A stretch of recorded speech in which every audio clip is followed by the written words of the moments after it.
On reprend Bezrat Hashem, un nouveau chapitre avec un nouveau nom, alors qui est un nom très important.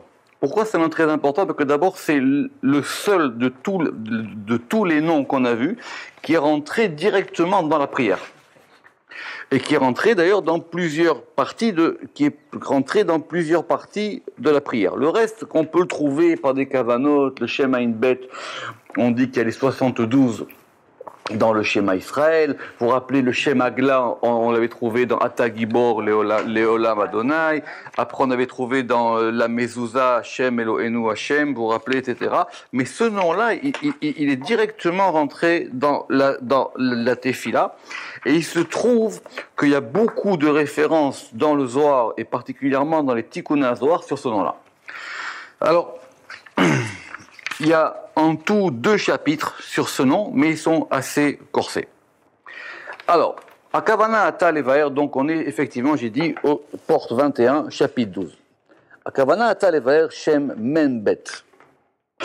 Alors, nous allons maintenant expliquer, donc, il s'appelle le Shem Menbet, d'accord? Mem c'est 40, Bet c'est 2, il s'appelle le nom de 42, du nom des 42 lettres qui le composent.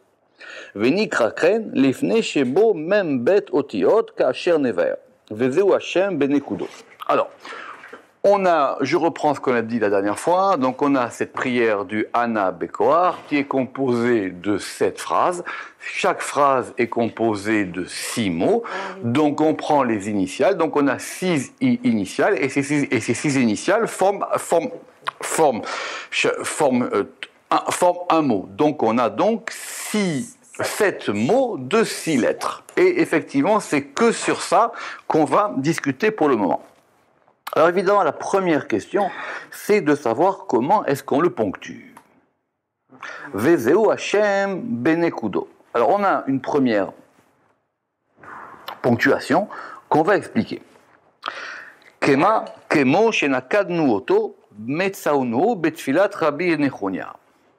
Ok. Alors évidemment, vous savez que la ponctuation, normalement, on devrait ponctuer comme c'est écrit dans le verset.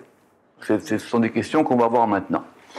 Mais si on ponctue comme c'est écrit dans le verset, quelque part, ça veut dire on prend chacune des lettres, puisqu'on les extrait de leurs mots.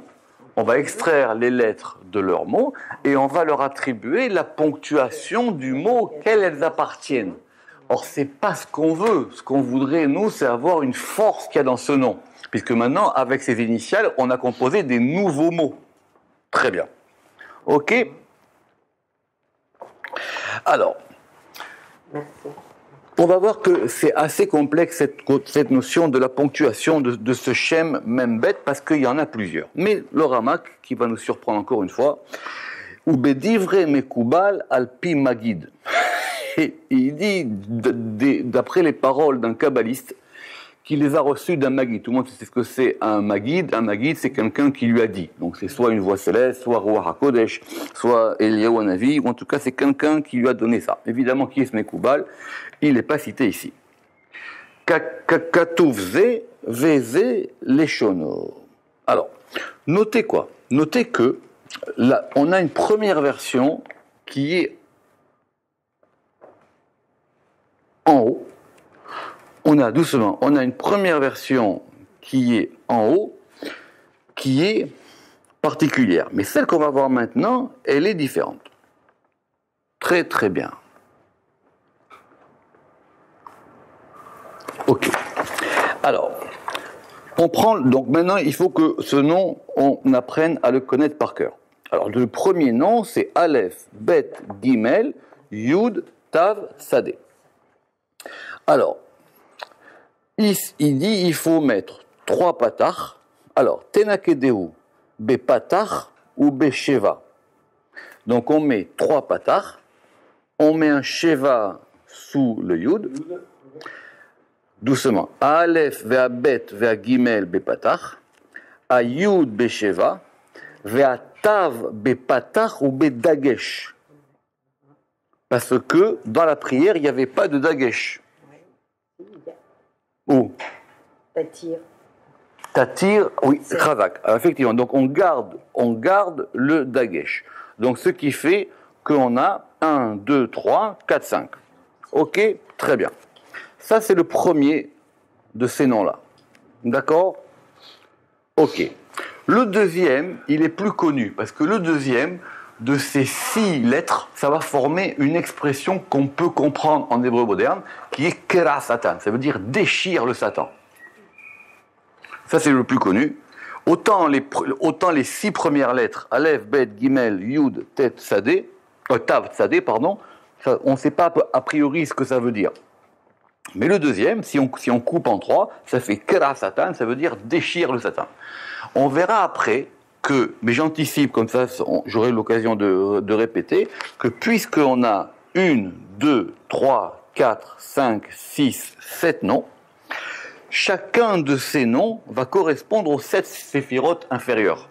Donc le premier, notez-le, le premier, il sera lié à Chesed. Le premier, il est lié à Chesed. Le deuxième, il est lié à Gvura. Ça va dans l'ordre normal. Chesed, Gvura, Tiferet, Netzach, Od, Yesod, Malchut. Et si le deuxième, il est lié à Gvura, on comprend que la Gvura, c'est quoi? La Gvura, ici, c'est de détruire les forces du mal. Donc ce nom, Kuf, Resh, Ain, Samer, Tet, Nun, on comprend qu'est-ce qu'il veut dire. Et d'ailleurs, c'est ce qu'il dit, Kera, alors, Sin, pardon, Kera, Setan, Akuf, Besheva, Aresh, Bepatach, Ve'ashin, Besheva.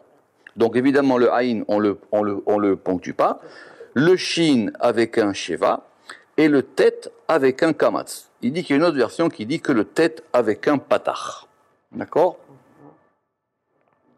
Après, le troisième nom. Et le Nun, rien. Et le Nun, rien. Ben, justement, c'est pas. Alors en général, ce qu'on verra, c'est que sauf le 6e nom, on ne ponctue pas les lettres finales. Puisque le premier Tsadé, il n'était pas ponctué. Le Nun ici, il n'est pas ponctué. Le troisième nom, Nun, Gimel, Dalet, Yud, Chaf, Shin. Alors, Ve'al derechazé, un Nun Besheva. Le troisième, le Nun avec un Sheva. Le Gimel avec un Patach. Et si le Gimel avec un Patach, ça veut dire c'est le Gimel avec un Patach sans Dagesh. Le Dalet avec un Dagesh et avec un Sheva. Le Yud avec un Patach. Et le Chaf Gamken, et le Chaf aussi avec un Patach. Celui-là, il correspond à Tiferet. Après, on a Bet, Tet, Resh, Tzadik, Tav, Gimel. Le Bet avec un Sheva, le Tet avec un Patach, le Tzadé avec un Sheva, et le Tav, le Resh sans rien, le Resh rien. Eh bien, c'est comme ça. C'est pour ça qu'il a dit que c'est comme ça que j'ai reçu cet enseignement d'un kabbaliste qui, lui, l'a reçu d'un Maguide. D'accord? Et qu'est-ce qu'on a dit? On a dit, je reprends. On était dans le bet tet resh, tzadik tav gimel. Le bet avec un sheva, le tet avec un patar, le tzadé avec un sheva, le tzadé, le resh, donc, doucement, donc, je reprends, le bet avec un sheva, le tet avec un patar, le resh, il a rien, le tzadé, il a un sheva, et le tav, il a un patar, et le gimel, il a rien non plus. D'accord, faut suivre. Après, donc là on est chesed, gvura, tiferet, netzach, maintenant on a od.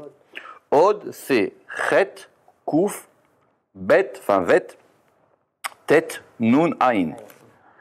Le chet avec un patach, le kouf avec un sheva, le bet avec un patach et un dagesh. Doucement, je regarde quelque chose. Ok, il n'a pas mis ici, d'accord, c'est très bien. Le tet avec un sheva et un dagesh et le nun avec un patach. Lui, il est le nun avec un patach et le haïn bli nekuda. Et le haïn sans ponctuation. Maintenant, on passe à Yesod. D'accord? Alors, Yesod, Yud, Gimel, Lamed, Pe, Zayin, Kouf. Le Yud avec un Sheva. Le Dagesh avec un Gimel.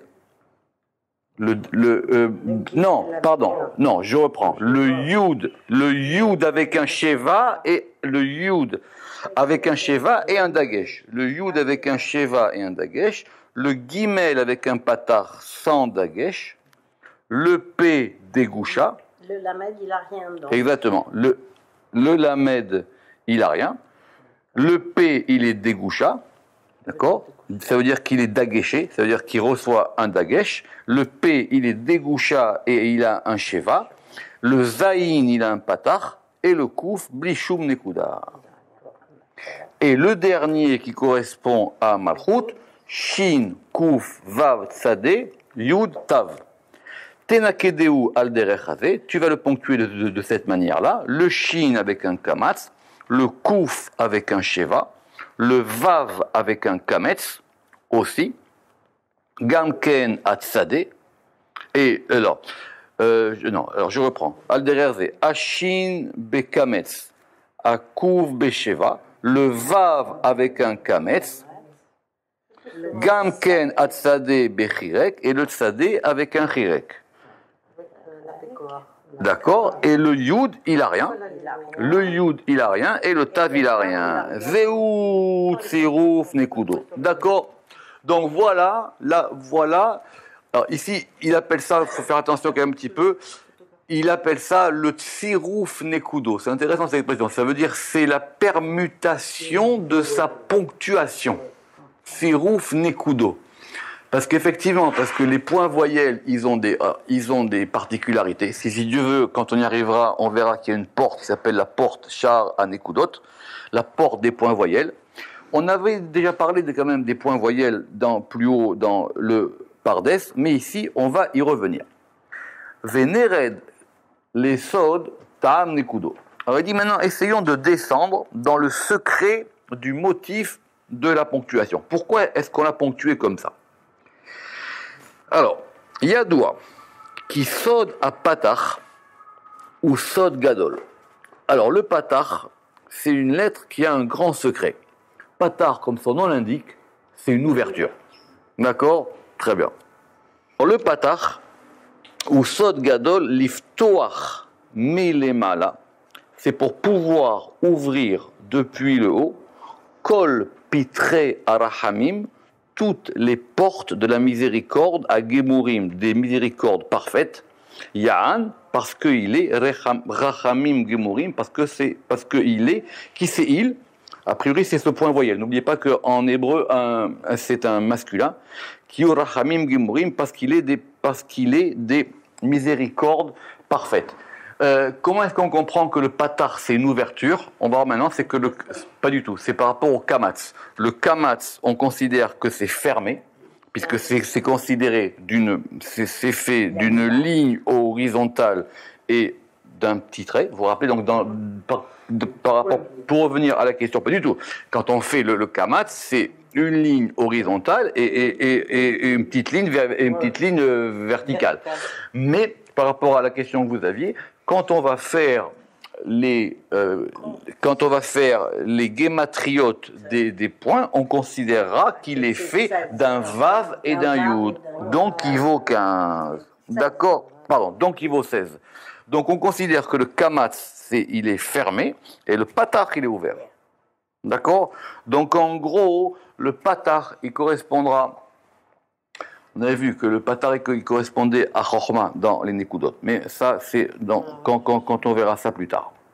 Donc le patar, c'est un point voyelle qui ouvre. Maintenant, le kamatz, pas du tout. Alors le kamatz, c'est pas marqué ici, le Rama qui l'avait ramené. Le kamatz, d'où vient ce nom de kamatz? Kamatz, ça vient à propos du Kohen. Vous savez que le Kohen, à un moment, il doit faire des offrandes, et il y a une offrande où il doit faire avec de la farine. Alors il prend de la farine, il met la farine dans ses mains, et il est kometz. C'est-à-dire, il referme, et tout ce qu'il y a à l'intérieur, il le garde pour le korban.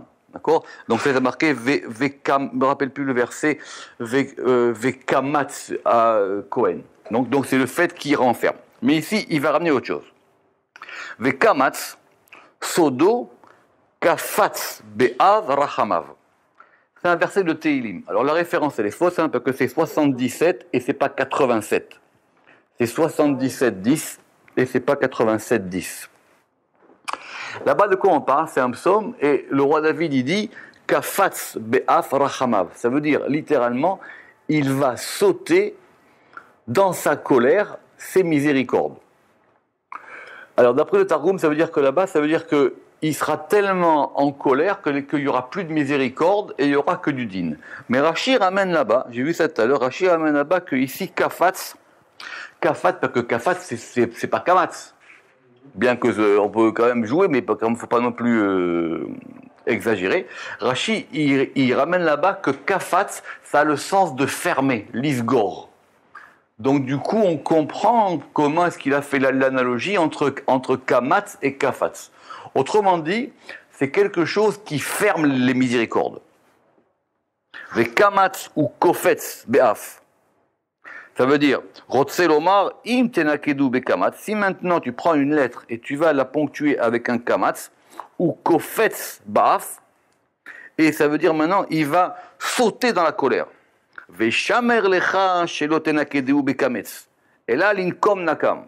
Et ne t'amuse pas à mettre des kamatz, si ce n'est que parce que tu veux te venger. Ishamer lecha shelo tenakedu bekamatz. Fais attention à toi de ne pas ponctuer avec un kamatz, parce que le kamatz, c'est quelque chose qui enlève la miséricorde, sauf si tu veux déclencher du din sur quelque chose et si tu veux te venger de quelque chose. Ou, bimkom hasheva chirek, et à la place, alors qu'est-ce qu'il veut dire ici? Ou bimkom, alors moi j'ai compris, ça veut dire, et à propos, parce que on n'a pas remplacé le sheva par un chirek. Ça ne veut pas dire et à la place du sheva le chirek,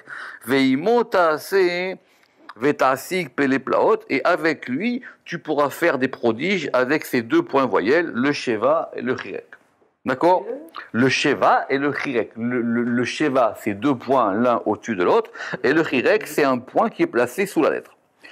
Ou be patach tasig peulot arachamim, et avec le patach tu pourras appréhender les œuvres de miséricorde, veiftar berachot ad belidai, et il ouvrira des bénédictions jusqu'à non plus assez. C'est-à-dire que jusqu'à ce que tu dises, stop, tellement tu en as.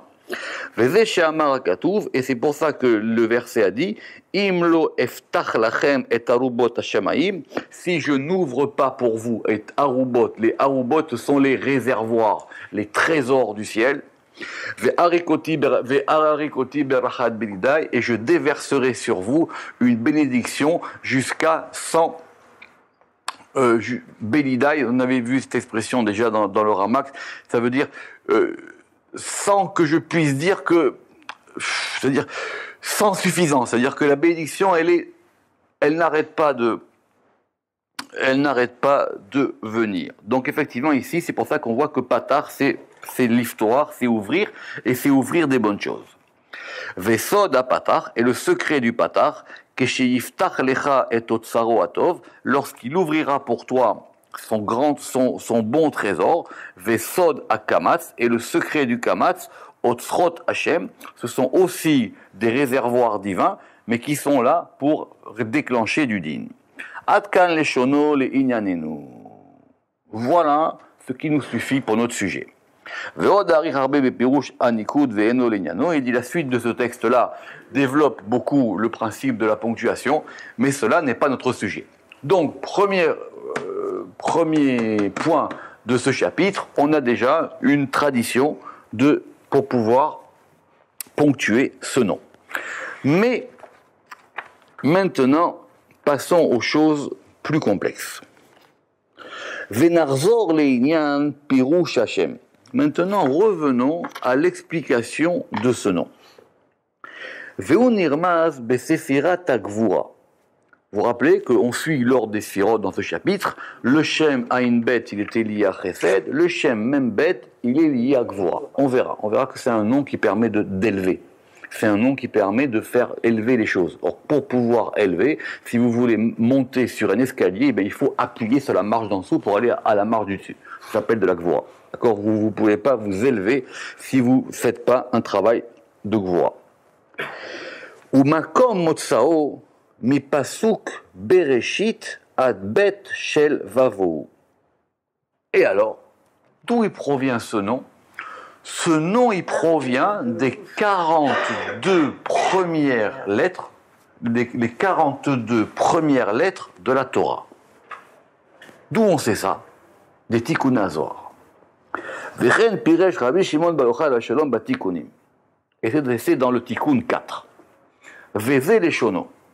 Si le Zohar ne vous le dit pas, vous verrez bien que dans ce qu'il a ramené avant, personne ne l'avait dit.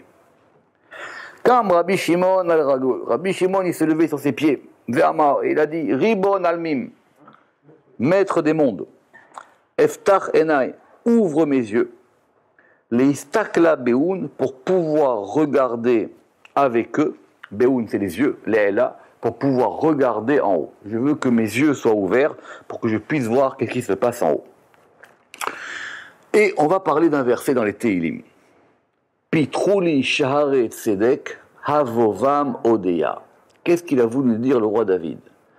Pitrouli, ouvrez pour moi, shahare tzedek, les portes du tzedek, avovam. Alors, avovam, j'irai en elle, ou par elle, ou dans elle. Ici, je vous ramène tout le passouk. D'accord, je te sens. Avovam, j'irai par elle, hodé, et je louerai Yudke. Qu'est-ce qu'il a voulu dire comme ça, le roi David? Alors, c'est tout le Tikkun 4, hein, on l'a traduit, mais bon, quand on le publiera, je vous montrerai. Alors, il dit, Havovam, j'irai, bam, bam, c'est bête même, c'est 42. J'irai par le nom de 42. Avovam, Odeya, et je louerai Yudke Vavke. Bemem bet advan des schémas, par les 42 lettres du nom, des schémas méfourages, du nom explicité. Alors, j'ouvre une parenthèse. J'ai eu une discussion il n'y a pas longtemps sur cette notion de Shem Amefourash. Alors, ce Shem Amefourash, c'est pas la peine de se prendre la tête. Il faut traduire comme c'est écrit. Shem, c'est un nom. Mefourash, ça veut dire qu'il est explicité. C'est tout. Maintenant, la discussion qu'on retrouve dans le Moré Nevuchim et tout ça, à savoir est-ce qu'on sait comment on le prononce ou pas, c'est une autre question. Mais c'est pas parce qu'on ne sait pas comment on le prononce qu'il est imprononçable, pas du tout. C'était un nom qu'on prononçait. Et il s'appelle le Shem HaMefourash. Et le nom HaMefourash, et littéralement, c'est soit il est explicite, soit il est explicité. Ça dépend comment on va placer le passif. Alors, ce Shem HaMefourash, quel est-il? Ça, c'est une autre question. Parce qu'a priori, il y en a plusieurs. Oui, il y a plusieurs Shem HaMefourash. Maintenant, dans le Talmud, on parle de ce Shem HaMefourash. C'était le nom par lequel les Kohanim y bénissaient Israël. Et on le disait dans le temple. Et surtout, on le disait le jour de Kippour. Puisque la preuve, dans la Chazara, dans la répétition du Moussaf de Kippour, justement, à chaque fois, on se prosterne par terre et on dit, c'était à ce moment-là que le peuple se prosternait en entendant ce nom. D'accord, le Rambam y ramène qu'on l'enseignait une fois tous les plusieurs années, ce Shem-là, pour pouvoir le faire, et qu'avant, on le récitait partout, après on le faisait que dans le Mikdash, et qu'aujourd'hui, on le fait plus. Mais en tout cas, le Shem HaMefourash, il y en a plusieurs. Mais ici, en tout cas, on voit du Zohar que ce Shem même bête, il s'appelle aussi le Shem HaMefourash. Les Minda Kol Hot Veot, pour connaître chacune des lettres, Al Tikunea, selon ses arrangements. Et c'est quoi ces 42 lettres qu'il faut connaître de cet arrangement? Ve'inun bereshit bara Elohim et hashamaim ve'taretz ve'aretz aita tohu vavohu. D'accord? Alors, on a 42 lettres. Et maintenant, comme on a 42 lettres, ces 42 lettres, on va les compacter et on va refaire des nouveaux mots. Vous avez 42 lettres? Très bien. Alors, voilà ce que dit le Tikkun HaZohar. Bereshit bara ele, Yud mem aleph tav, he shin, mem yud mem vav aleph tav, aleph he aleph resh tzadeh vav he, aleph resh tzadeh he yud tav, he tav he vav vav bet. Pardon, Vavohu, excusez-moi, on coupe aux bêtes de Vavohu. On coupe aux bêtes de Vavo. Oui. Donc je reprends. On considère qu'on a maintenant 42 lettres. On prend les 42 premières lettres de la Torah. Ces 42 premières lettres de la Torah, elles vont de Bereshit jusqu'au Bet inclus de Vavo. Et le Zohar nous le dit, Vehinun, et ces 42 lettres, elles correspondent à nos 7 noms du Hana Bekoach. Vehinun, Aleph, Bet, Gimel, Yud, Tav, Sadeh, Kuf, Resh, Ain, Shin, Tav, Nun, Nun, Gimel, Dalet, Yud, Chav, Shin, Bet, Tav, Resh, Sadeh, Tet, Tav, Gimel, Chet, Kuf, Bet, Tet, Nun, Ain, Yud, Gimel, Lamed, Pe, Zain, Kuf, Shin, Kuf, Vav, Sadeh, Yud, Tav. Toute la question qu'on va avoir maintenant, c'est de comprendre comment on passe de ces premières lettres à ces deuxièmes. Comment on passe de ces 42 premières à ces 42 autres. Mais notez que si ce nom, il est dans le Maaseh Bereshit et que ce sont les 42 premières lettres de la Torah, donc c'est un nom important. Parce que c'est un nom qui va... Rappelez-vous, le Shem Ayin Bet, nous on l'avait tiré de Kriyat Yam Souf. On l'avait tiré de l'ouverture de la mer Rouge. Mais là, maintenant, on le prend de la création du monde. Donc les 42 premières lettres de la création du monde, c'est elles qui vont former le Shem Membet. Et grâce à Dieu, on va avoir sur ça de nombreuses questions. Alors, Kol Hot Ve'ot, chacune de ces lettres, Itle Ma'amar, Ve'itle Netiv. Elle va correspondre à un Mahamar, c'est quoi? Elle va correspondre à une des 10 paroles créatrices. Parce qu'il y a marqué 10 fois Vayomer dans Maaseh Bereshit. Ve'itle Netiv, et elle a aussi un sentier. C'est quoi les sentiers? Ce sont les 32 Lev Netivot Chochma, ce sont les 32 sentiers de la sagesse. Pourquoi? Parce que si vous prenez les 10 paroles de la Torah, il y a marqué 10 fois Vayomer, vous prenez les 32 sentiers de Bereshit, 10 et 32, ça fait 42. Donc c'est un nom qu'il y a Maaseh Bereshit. Rappelez-vous dans le Sefer HaYetzirah, et dans le Ramak aussi on avait vu, comment est-ce que on... Alors les 10 fois Vayomer, ça ils sont clairs, ils sont marqués dans Maaseh Bereshit, il faut les souligner et les avoir. Et comment est-ce qu'on a les 32 sentiers de la sagesse? Comment on a ça? Ce sont les 32 occurrences du nom Elohim dans Maaseh Bereshit. Il y a 32 fois l'occurrence de Maaseh Bereshit. D'accord? Et c'est ça qu'on appelle les 32, les Lamed Bet Netivot Chochma, les 32 sentiers de la sagesse. Et il y a une porte d'ailleurs qui s'appelle Shara Netivot où on va étudier ces 32 sentiers de la sagesse. Alors, je relis. Vekol od ve'od vekol od ve'od title ma'amar. Chacune de cette lettre, elle a un ma'amar, elle a une de ses paroles créatrices. Ve'itle netiv amiran. Ve'inun lamet bet shevilin. Et ça fait les 32 shevilin. Petite question de grammaire.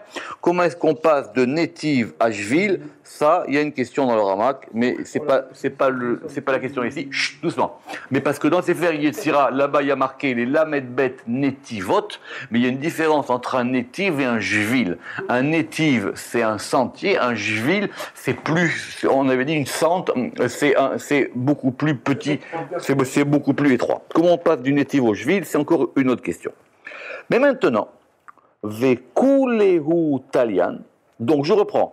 Les 42 lettres de Hana Bekoach, on les apprend des 42 premières lettres de la création. Ces 42 premières lettres de la création, comme on est dans la création, elles sont liées aux 10 paroles créatrices, plus aux 32 sentiers de la sagesse, qui sont les 32 occurrences du nom Elohim. 10 plus 32 égale 42. Besséder, très bien. Mais maintenant, Vekulehu Talian, et elles dépendent toutes d'un autre nom, qui est le Shem Aleph Yudke. Vedahihu Avovam Hodeya. C'est ça qu'il a voulu dire le roi David. Le roi David, il a dit quoi? On va revenir sur le verset après, le Ramak va l'expliquer. Il a dit Pitrouli Sha'arei Tzedek. Ouvrez pour moi les portes du Tzedek. Qu'est-ce qu'il veut? il cherche une ouverture. Et il dit, ouvrez pour moi ces portes. Parce que ces portes vont me permettre d'avoir accès à des degrés, de connaissance. Pitrouli Sharet Tzedek. On va expliquer après c'est quoi ces Sharet Tzedek. Et il dit, quand vous m'ouvrirez ces portes de Sharet Tzedek, par la force du nom Membet, Avovam, j'irai par elle. Le Zohar, il a dit que Bam, c'était Membet. Hodeya, et je pourrai louer Dieu. Les Teilim croyaient que les gens y croient que c'est des bêtises. Alors, et comment ça passe? Vekuleu talian min alef yudke. Vekuleu talian min alef yudke. Ce nom de alef yudke, on l'a souvent. Par exemple, dans quoi? Dans la chaza, dans le moussaf de Shabbat. Ayim ekom kevodo laritzo.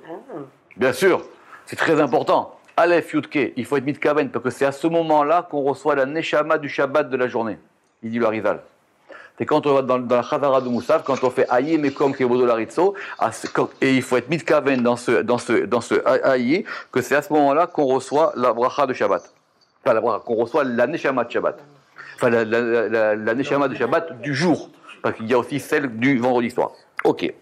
Veda Iou. Alors maintenant, comment est-ce qu'on va trouver ce nom Aleph Yudke? Veda Iou Havovam Odeya. Alors, Avovam, donc il a dit, ouvrez-moi les portes du Tzedek, le roi David, Avovam, et j'irai par elle. Par elle, c'est quoi? Une fois que ces portes seront ouvertes, grâce au nom Membet, Odeya, je louerai Yudke Vavke. Aleph Yudke Becheshbon Ode. Ode, c'est Aleph Vav Dalet He. 1 et 6, 7. 7 et 4, 11. 11 et 5, 16.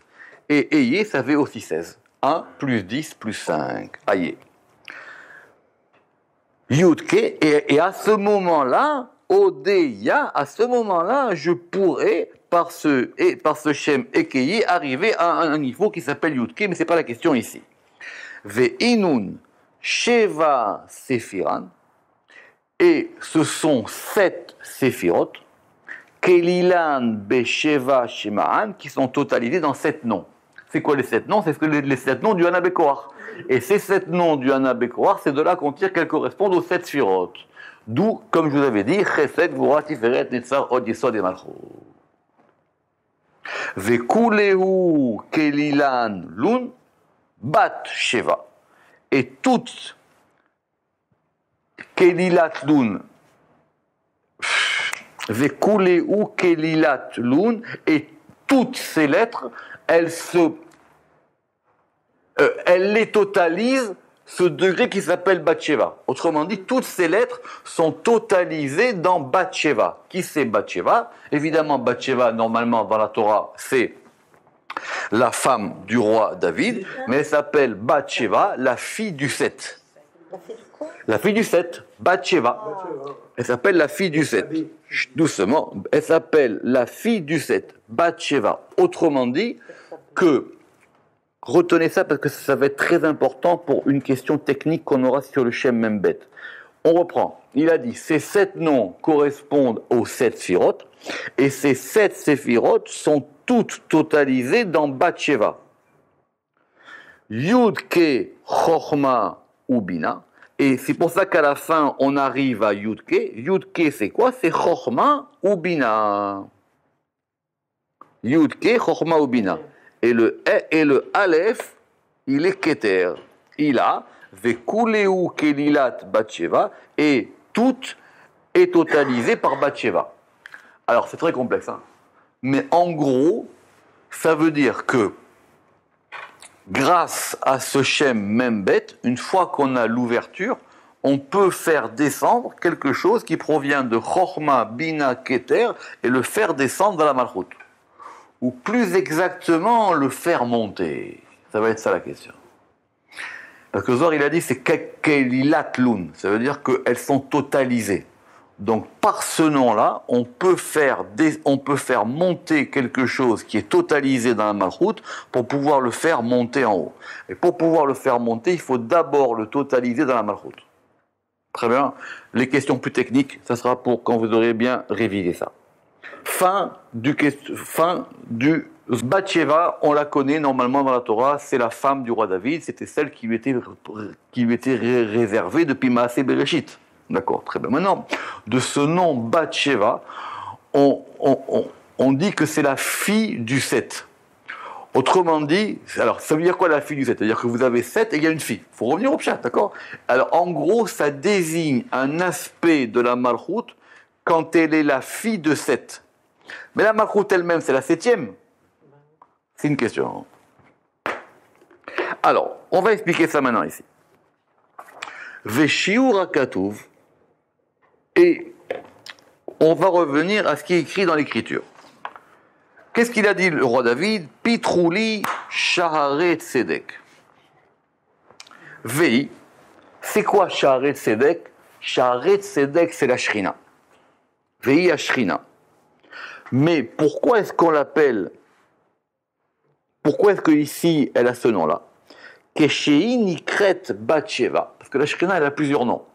Et comme une personne elle a plusieurs noms, ces noms dépendent de ce qu'elle fait ou de ce qu'elle est. Ça, c'est un principe général. Quand on vous appelle monsieur, on vous voit comme un homme. Quand on vous appelle monsieur le docteur, c'est quand on vous voit par rapport à votre métier, etc. Ça, c'est un principe de base. Maintenant, quand on l'appelle, elle, Bathsheba, il s'agit de quoi? Al-Shehi Kelula Misheva Shemot. Quand elle est totalisée de 7 noms. Misheva Shemot Elu, de ces 7 noms-là, chez M Besheva Séphirot, qui sont dans les 7 Séphirot. Donc, ce degré de Bathsheba, c'est la Shrina. Quand la Shrina, elle reçoit ces 7 noms qui correspondent aux 7 Séphirot, Ve'az Inikret Tzedek, et alors à ce moment-là, elle s'appelle Tzedek. Elle s'appelle justice. Simplement, Tzedek, il y a plus de din dans Tzedek que dans Tzedaka. Parce que la Tzedaka, il y a un hé. Quand on fait la tzedaka, en fin de compte, on radoucit la justice. Parce que la justice a fait que cette personne-là, elle n'a rien. C'est quoi la justice? C'est le monde tel qu'il est, les choses, il a un travail, il n'a pas de travail, etc. Il se retrouve sans rien. Alors le tzedek fait que lui, il n'a rien. Alors on dit, nous, on va essayer de radoucir le tzedek, on va lui donner ce qu'on peut, de l'argent, du travail, etc., selon ce qu'on peut et selon ce qui nous convient, évidemment. Et ça s'appelle la tzedaka. Mais donc tzedek, c'est quand même un degré de din. Ve'az inikret tzedek, ma'avar me'ever anetivot ve'amamarim, et elle s'appelle tzedek. Alors c'est quoi ce ma'avar? Ça veut dire en passant par nos sentiers et par rapport aux paroles de la création. Une fois qu'on a ça, acharkar avovam. Mais vers, ça veut dire par-delà que. Par-delà les sentiers de la création et les paroles de la création. Acharkar avovam, et après ça, j'irai par eux, alors, d'après le pasuk avovam, ce sont les portes, hein, d'accord? Avovam, j'irai en elles. Shehem Sheva Shemot, qui sont les 7 noms. Sheva Sephirot, les 7 Sephirot. Ou Baem Nichlalot, Mem Bet Otiot, et par ça maintenant on va avoir 42 lettres, chez M qui sont Yud Mamarim, qui sont les 10 paroles de la création, Velamed Bet Netivot, et les 32 Netivot. Vekol Ot Veot, Yesh La Kohar Echad. Donc si on a 42 lettres, chacune de ces lettres va avoir une force particulière. Et cette force, elle lui viendra de quoi? Soit des Mahamarim, soit des Netivot. Maintenant, à quel Mahamar et à quel Netiv correspondent chacun des 42 lettres? Personne ne s'est frotté à ça. Ok? Alors, et une fois qu'on arrive à ça, Avovam Hodeya. Alors maintenant, j'arriverai à Hodeya. C'est quoi Hodeya? Hodeya, M. Gimel, Rishonot, Anisharot, ce sont les 3 premières sphirotes qui nous manquent. Pipi qu'on en a 7 déjà maintenant. Dans le même bête, il y a 7 fois 6. Donc on a les 7 noms, on a Pardon, on a 7 noms de 6 lettres pour les 7 séphirotes d'en bas, et il nous en manque 3. Alors pour arriver aux 3 qui nous manquent, c'est ça le Odeya. Iné, Befirouche, et maintenant le Rama qui dit, il est clair de ce texte du Zohar, chez Motsa Hashem Azé, que la provenance de ce nom de 42 lettres, ça vient de Bereshit jusqu'à Bet Shel Vavo. Donc on prend les 42 lettres depuis Bereshit jusqu'au Bet de Vavo. Veyesh Bazé Ksad Bilboul Kasher Nirtov, et il y a quand même un peu de confusion par rapport à ça, comme nous l'écrirons plus tard. Et on va juste terminer avec un point et la fin de la page. On fera ça la suite la prochaine fois. Eh oui, parce qu'on a affaire quand même à des gens qui savent étudier. 42, c'est 3 fois 14. Or 14, on l'avait vu, c'est Yad. Donc du coup, on veut essayer aussi de se dire que ce nom de 42, il correspond à 3 mains. Vous rappelez-vous qu'il y avait 3 mains, il y avait la main droite, la main gauche et la Yad Rama. Rappelez-vous, comme on voit dans la sortie d'Égypte, Beyad Chazaka, Beyad Rama, Beyad Gedola, il y a plusieurs types de mains, et ça correspond au fait qui vont nous permettre de faire des choses ou d'élever des choses. Et donc sur ça, certains, Vyeshmi, certains, ont divisé ces lettres-là en 3 parties, pour avoir 3 mains. Yad Yemin, Yad Rama et Yad Chazaka. La main droite, la main haute et la main forte. Yad Yemin, c'est la main droite, c'est Chesed. Yad Chazaka, la main dure, forte, c'est la main gauche, c'est Gvura. Et Yad Rama, c'est la main de Tiferet, c'est la 3e main. Parce que comme il y a un 3e œil, il y a aussi une 3e main. Et donc, voilà comment est-ce qu'on peut faire comme ça. Et donc, du coup, si on a que ça, donc on prend nos lettres, on prend nos lettres de Bereshit jusqu'au Vav de Vavo et on va couper en 14. D'accord? Et on va couper en 14. Alors donc vous pouvez... et 3 fois 14, 14, 14, 14, 14, 14, 14. Alors, donc, doucement, et il dit qu'il y aurait à ça une certaine ponctuation. Alors, on va juste nous lire comme on fait dans les versets. Donc, alors, vous l'avez devant vous. Bereshit bara Elohim, Atkan yad hagedola yamin. Ça, c'est la première main, la grande main qui correspond à la droite. D'accord? Bereshit bara Elohim. Mais du coup, qu'est-ce qu'il a fait? Il a fait 2 fois, 6, 7, 8, 9, 10, 11, 12. Alors 6 et 6, 12 et 2. Il a fait 6, 6, 2. Oui ou pas? Il a fait 6, 6, 2. Après, on a et hashama yim ve et a aretz. On a encore après 6 et 6 et 2. Atkan yadrama arachamim. Ça, c'est la grande main de miséricorde Tiferet. Ve a aretz aïta tohu vav. Et après, on a encore 6 et 6, 12. 12 et 2, 14. Atkan yad chazaka. Jusque-là, la main de la Chazaka. On reprendra, si Dieu veut, la semaine prochaine, la suite. Baruch Adonai Le'olam. Amen ve Amen.